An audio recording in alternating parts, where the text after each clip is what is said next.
15 Golden Age stars that vanished and were never seen again. They dazzled millions on the silver screen. Then they just vanished. Hollywood loves to sell us the fantasy of immortality. We watch old movies and there they are, forever young, forever beautiful, trapped in celluloid amber like prehistoric insects, perfect, unchanging, eternal. But behind that cinematic illusion lurks a darker truth. Some of the biggest stars from Hollywood's golden age didn't just fade away. They literally disappeared, not just from screens, but from public consciousness entirely. They exited the spotlight so completely that their own fans never knew what became of them. Hollywood creates stars, but it's equally efficient at making them disappear, says veteran entertainment journalist Margaret Collins. The same machine that transforms nobodies into household names can erase them just as thoroughly when they're no longer profitable or when they break the rules. These disappearances weren't all the same. Some stars walked away voluntarily, slamming the door behind them.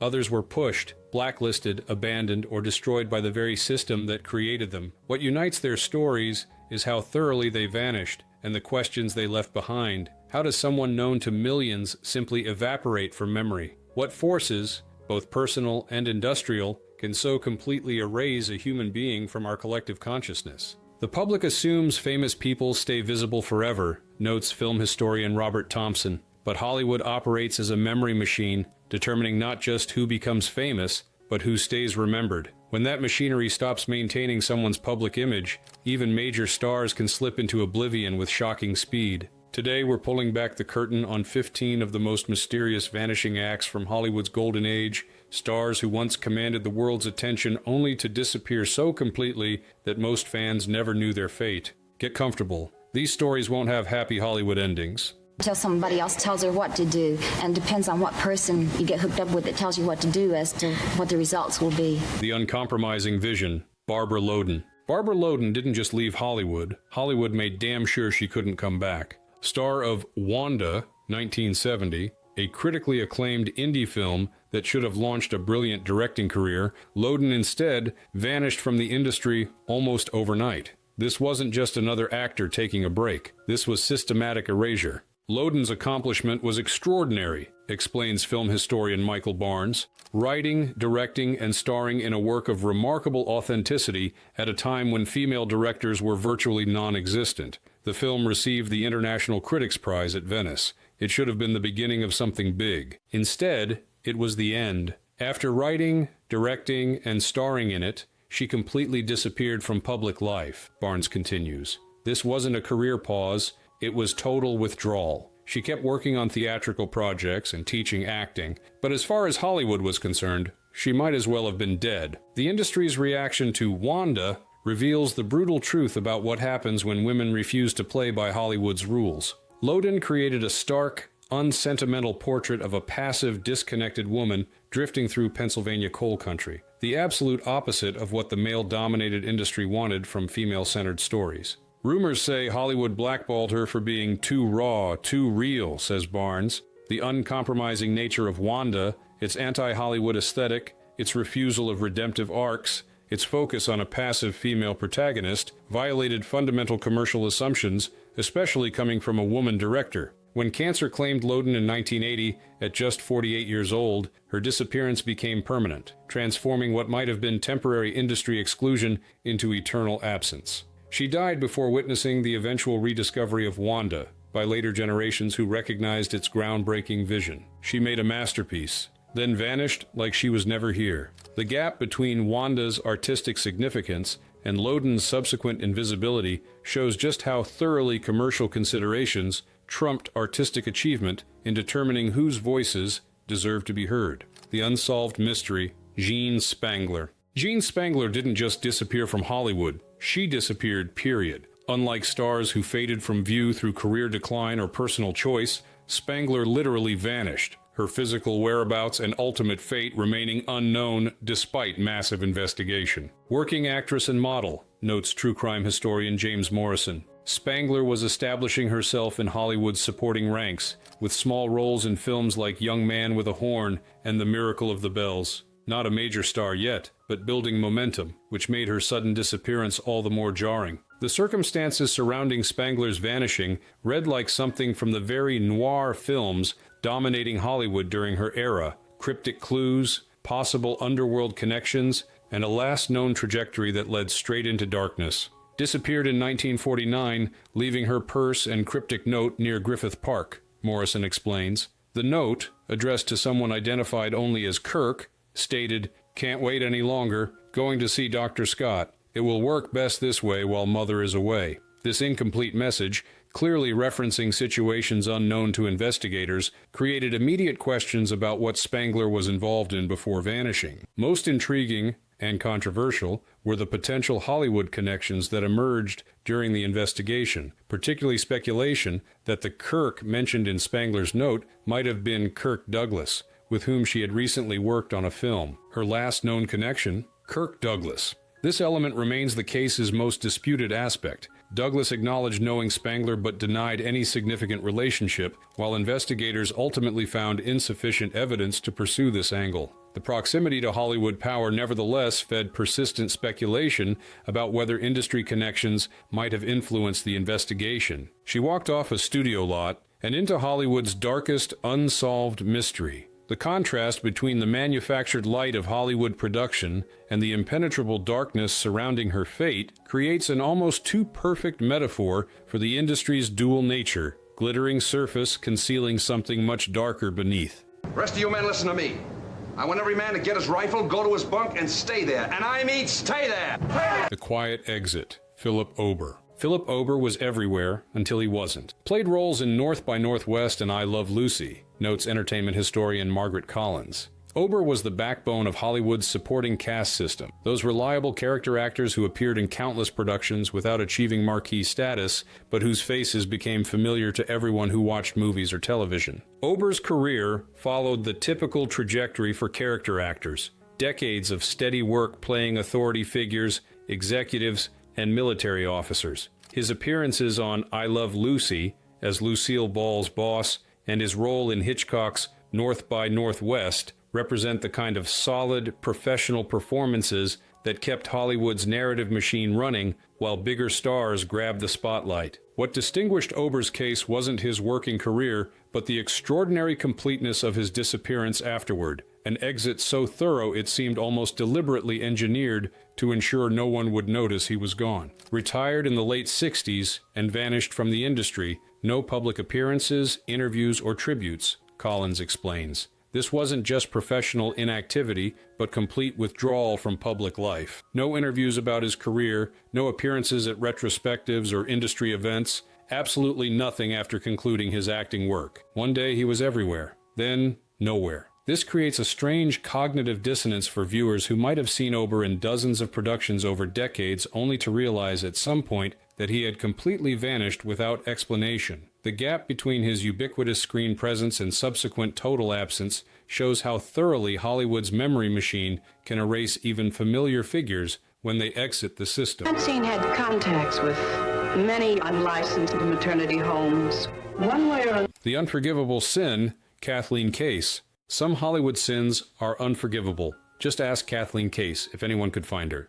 Rising star in the 1950s, billed as the next big thing, notes film historian Robert Thompson. Case represented a particular type of studio investment, the promising newcomer receiving graduated exposure through supporting roles while being groomed for leading status. This carefully managed career ascent hit a brick wall through a single tragic incident, one that didn't just stop her professional momentum, but essentially erased her from Hollywood's consciousness despite her evident potential. After a high-speed crash that killed a motorcyclist, her career collapsed, Thompson explains. This 1953 accident represented a turning point from which her professional trajectory never recovered. While she faced legal consequences, including probation and fine, the more significant punishment came through industry response, treating her as radioactive despite the accidental nature of the incident. The severity of Hollywood's reaction reveals much about the industry's gendered moral calculations. Unlike male stars whose comparable or worse transgressions received rapid forgiveness,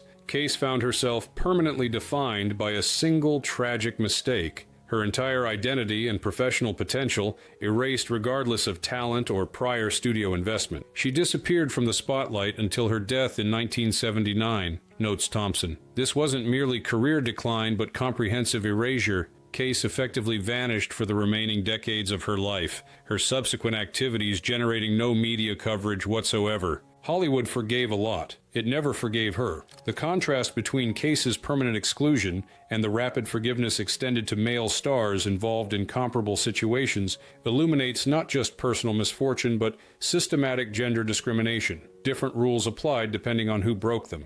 Give me a whiskey. Ginger ale on the side.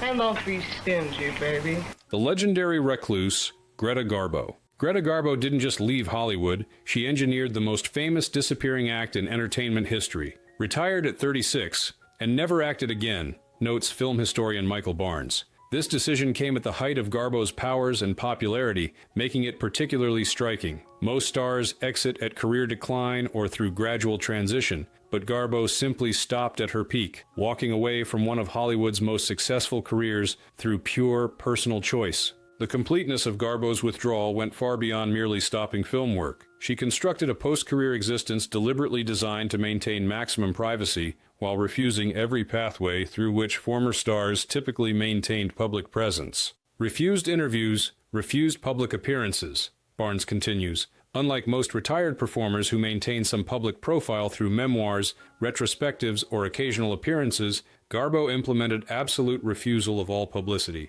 No interviews about her career, no industry events, no authorized biographies, nothing. This comprehensive rejection of public visibility required extraordinary commitment over decades, consistent refusal of financial opportunities, strategic avoidance of photographers, and development of an entirely private identity separate from her previous status as one of the world's most recognized women. Spent the rest of her life in near-complete isolation in New York, Barnes explains. Rather than the expected Hollywood retirement in visible luxury, Garbo established a deliberately anonymous existence in Manhattan, walking the city daily but developing strategies to minimize recognition, maintaining a small circle of trusted friends while avoiding industry connections. She wanted to be alone, and she meant it. This captures both the deliberate intention behind Garbo's disappearance and its extraordinary execution, transforming from ubiquitous presence to near-mythical absence through sheer force of will rather than external circumstance or industry rejection. Love,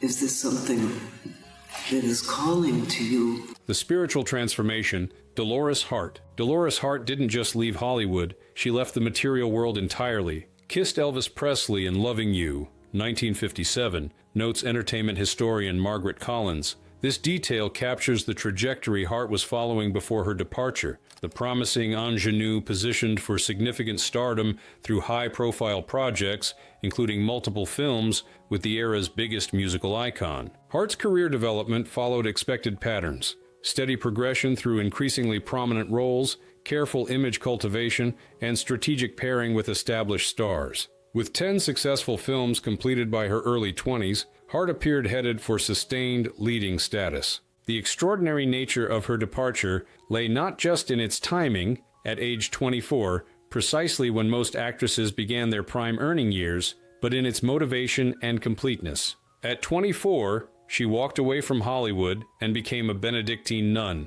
Collins continues. This wasn't merely career change, but comprehensive transformation of identity and purpose, from rising star with significant commercial potential to cloistered religious life built around values diametrically opposed to entertainment industry priorities. The completeness of Hart's departure went far beyond professional withdrawal to comprehensive rejection of celebrity culture's core premises, exchanging visibility for anonymity, accumulation for poverty, and individual advancement for communal service. Lives in a monastery to this day, notes Collins, highlighting the permanent nature of Hart's transformation. Unlike many dramatic life changes that prove temporary, Hart's commitment to religious life has remained absolute for over 60 years. She continues serving as prioress of the Abbey of Regina Laudis in Connecticut. She gave up fame for faith. This captures both the deliberate choice Hart made and the values exchange it represented, trading the industry's central currency of public recognition and material success for spiritual priorities built around humility and service. We passed a brown coupe and I saw the girl who was driving. She was Eddie Ma's wife. The complete withdrawal, Peggy Knudsen. Peggy Knudsen didn't just fade away, she engineered her own disappearance so complete that even dedicated film buffs couldn't find her. Featured in noir films like The Big Sleep, notes film historian Robert Thompson. Knudsen occupied the reliable second-tier position in Hollywood's female hierarchy. Not quite leading lady, but recognizable presence across numerous productions, with particular prominence in film noir. What distinguished Knudsen's case wasn't her working career, but the extraordinary completeness of her disappearance from public consciousness after leaving the industry. An exit so thorough it seemed almost deliberately engineered to ensure her absence would generate no curiosity despite previous visibility. Left Hollywood in the early 1960s and lived in total privacy until her death, Thompson continues. This wasn't merely career conclusion, but comprehensive withdrawal from the apparatus of public visibility. No interviews, no appearances, and absolutely no public profile whatsoever after concluding her acting work. The thoroughness of Knudsen's disappearance reflected both personal choice and health circumstances. Her retreat from public life coincided with multiple sclerosis diagnosis that created progressive disability. This health context remained largely unknown to the public during her lifetime, creating information vacuum that contributed to her complete erasure from cultural memory. No interviews, no returns, no memoir, notes Thompson, highlighting the comprehensive nature of Knudsen's disappearance from public awareness. Unlike many former performers who maintain some connection to previous identity through occasional public engagement, Knudsen implemented complete separation from her Hollywood past. She closed the curtain and never stepped out again. This captures both the deliberate nature of Knudsen's withdrawal and its extraordinary completeness, transforming from regular screen presence to complete absence without generating the curiosity that often follows more dramatic disappearances. I have a telegram from Mr. Nathaniel Hadley. Well, where is it? The Violent End, Carl Alfalfa Switzer. America's favorite freckle-faced kid with the cowlick died in a pool of blood, and almost nobody noticed. Child star turned stuntman and dog trainer, notes entertainment historian Margaret Collins. Switzer's early career established him among Hollywood's most recognized child performers through his role as Alfalfa in the Our Gang Little Rascals series. His distinctive appearance and off-key singing, creating one of the most beloved screen children of the 1930s. This early fame created the defining contradiction of Switzer's life: extraordinary recognition without corresponding financial security or sustainable career path. Despite appearing in over 100 Our Gang shorts that generated substantial profits, Switzer received minimal compensation and no residual payments from repeated broadcasts that continued making money long after his original work. Died in a suspicious shooting in 1959, Collins continues. The circumstances surrounding Switzer's death at just 31 years old represent one of Hollywood's most disturbing examples of former child star vulnerability. After years of financial difficulty and declining professional opportunities, Switzer became involved in confrontation over a business dispute that ended with his fatal shooting. The limited media coverage of Switzer's violent death stands in stark contrast to the extensive publicity that had surrounded his childhood performances, revealing how thoroughly public interest focused on marketable personas rather than actual human beings behind those personas. The real story? Covered up, conflicting witness reports. Police called it justified, Collins explains. Moses Stiltz, the man who shot Switzer, claimed self-defense in what was described as confrontation over money Switzer believed he was owed for returning a lost dog. The investigation's limited scope and quick conclusion raised questions about thoroughness and potential bias. The face everyone loved as a kid died in silence and scandal. This captures the essential tragedy of Switzer's trajectory: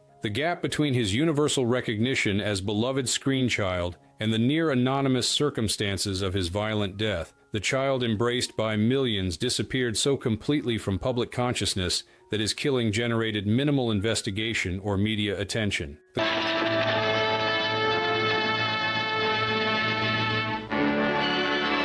quiet tragedy, Gail Russell. Gail Russell didn't leave Hollywood. Hollywood left her to die alone. Known for The Uninvited and Angel and the Bad Man, notes film historian Michael Barnes, Russell emerged in the 1940s as one of Paramount's most promising new talents. Her extraordinary beauty, combined with natural, vulnerable screen presence, created immediate audience connection despite limited formal training. This rapid career ascent revealed the fundamental contradiction that would define Russell's Hollywood experience: extraordinary physical beauty and natural camera presence combined with psychological temperament profoundly unsuited to performance demands or public scrutiny. suffered from chronic stage fright and alcoholism. Barnes continues, Russell's performance anxiety wasn't typical nervousness, but debilitating psychological condition that made each filming day traumatic. She reportedly began drinking to manage this overwhelming anxiety, creating dependency that temporarily enabled continued work while progressively undermining her health and reliability.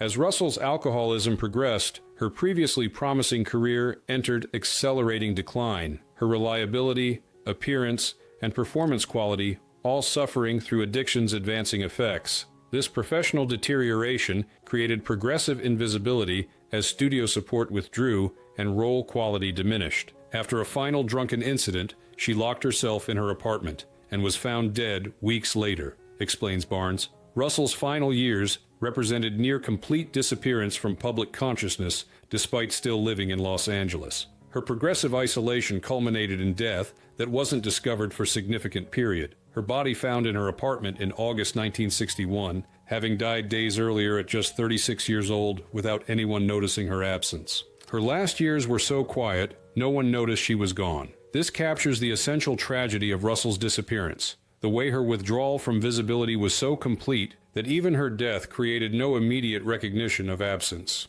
Boy in a uniform, a boy in a uniform, a soldier handsome and brave. The Artist's Retreat, Mona Freeman. Mona Freeman didn't just leave acting, she completely reinvented herself as if her first career never existed. Teen star of the 40s later faded into minor TV parts, notes film historian Robert Thompson. Freeman's early career established her as quintessential all-American teenage girl in films like Dear Ruth and Junior Miss, creating screen persona of wholesome youth that resonated with post-war audiences. Freeman's career trajectory revealed common limitation facing performers whose initial success depends heavily on specific age-related qualities. The difficult transition from roles emphasizing youth to more mature characters requiring different performance abilities. This career transition coincided with Freeman's developing interest in visual art, painting becoming increasingly significant creative outlet that offered both personal satisfaction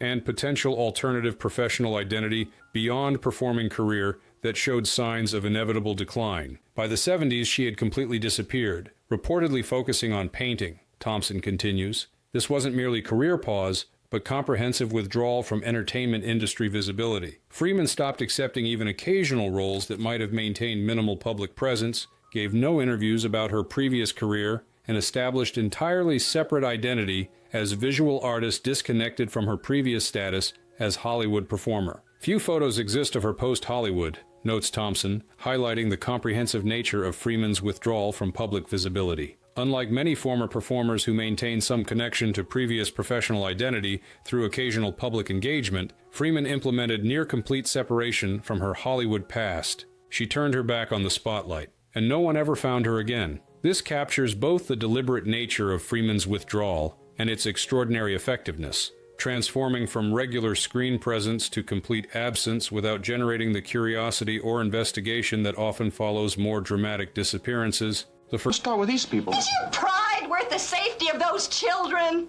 Of all of us? Forgotten talent, Elizabeth Hartman. Elizabeth Hartman didn't just disappear from Hollywood, she disappeared from life itself while hardly anyone noticed. Oscar-nominated actress, A Patch of Blue, noted film historian Margaret Collins. Hartman's breakthrough performance in this 1965 film, playing a blind girl who falls in love with Sidney Poitier's character, received extraordinary critical acclaim and Academy Award nomination at just 22 years old. Her sensitive, nuanced portrayal demonstrated remarkable depth and emotional authenticity that suggested potential for significant artistic career. This early recognition represented rare instance of industry acknowledging genuine exceptional talent rather than merely marketable qualities. Her performance quality suggested career trajectory, emphasizing artistic substance rather than conventional stardom. What makes Hartman's subsequent disappearance particularly poignant is how thoroughly it contradicted this promising beginning, the way genuine artistic recognition failed to create sustainable career despite exceptional demonstration of talent that should have ensured continuing opportunities. Battled depression for decades, Collins continues. Hartman's psychological struggles represented not temporary condition, but lifelong vulnerability that made navigating entertainment industry's inherent instability particularly challenging. The combination of her natural sensitivity, quality that made her performances so emotionally authentic, with clinical depression created extraordinary obstacles. As Hartman's career progressed, her appearances became increasingly sporadic, despite continuing quality. The gaps between performances growing as her psychological condition made maintaining consistent professional presence increasingly difficult. In 1987, she jumped from her fifth-floor apartment window. Few even knew she was still alive. This captures the essential tragedy of Hartman's disappearance. The way her withdrawal from visibility was so complete that even her death by her own hand at 45 years old created little public recognition despite her previous Oscar nomination. Hollywood forgot her long before she left it. This highlights how Hartman's erasure from cultural consciousness began well before her physical death, her progressive disappearance from industry attention occurring through decreased opportunities despite continuing to exist as working performer delivering quality work when circumstances permitted.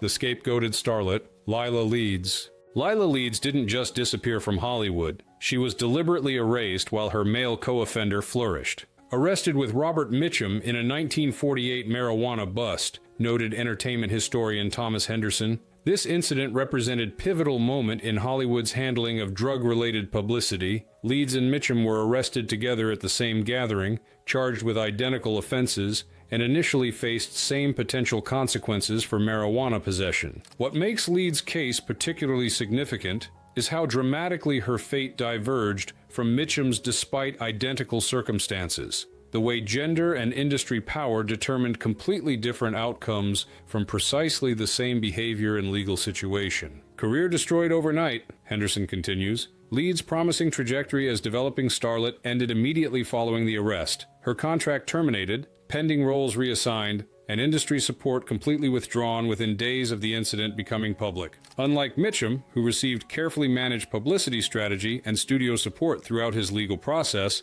Leeds found herself completely abandoned. Mitchum's career survived with minimal long-term damage, his studio maintaining his contract, managing publicity to emphasize redemption narrative, and ensuring his working opportunities continued after brief public relations adjustment period. After a brief stint in B-movies, she disappeared. Many believed she had died, but she lived until 1999 in obscurity, noted Henderson. This wasn't merely career decline, but comprehensive erasure. Leeds effectively vanished from public consciousness for the remaining 5 decades of her life. She took the fall and never got back up. This captures the essential function Leeds served within Hollywood's moral economy, the sacrificial example whose visible punishment created impression of industry standards while allowing more commercially valuable figures to receive protection and second chances regardless of identical behaviors. Told me that Dwight had a little trouble at school.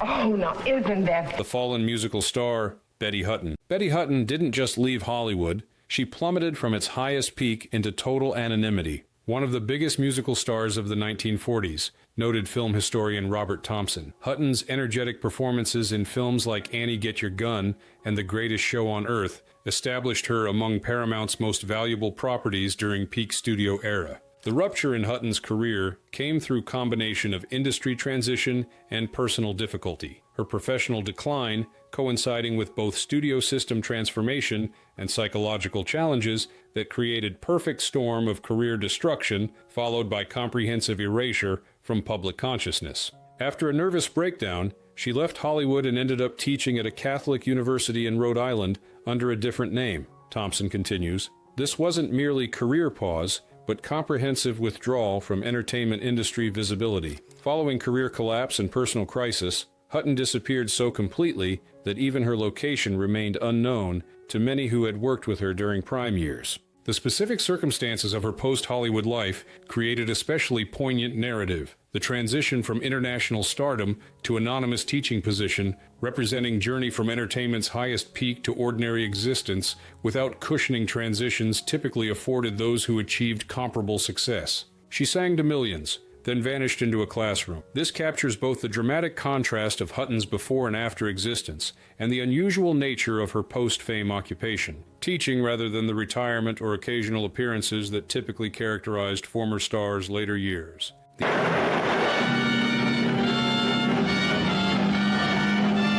Ahead of her time, Tura Satana. Tura Satana didn't just leave Hollywood. Hollywood never knew what to do with her in the first place. Cult icon from Faster Pussycat, Kill, noted film historian Michael Barnes. Satana created one of exploitation cinema's most distinctive and influential characterizations through her portrayal of Varla, her commanding physical presence, unapologetic sexuality, and aggressive agency, establishing screen persona that directly contradicted period's typical female representation. Satana's mixed ethnic background, Japanese, Filipino, Native American, Scots-Irish, further complicated her industry position, her distinctive appearance defying simple categorization within Hollywood's limited ethnic representation patterns during period when roles remained strictly defined by racial categories. Refused to play the game Hollywood wanted, Barnes continues. Satana's unwillingness to compromise her distinctive persona or accept roles that diminished her characteristic power represented deliberate choice to maintain artistic integrity rather than pursue mainstream visibility through demeaning stereotypical parts.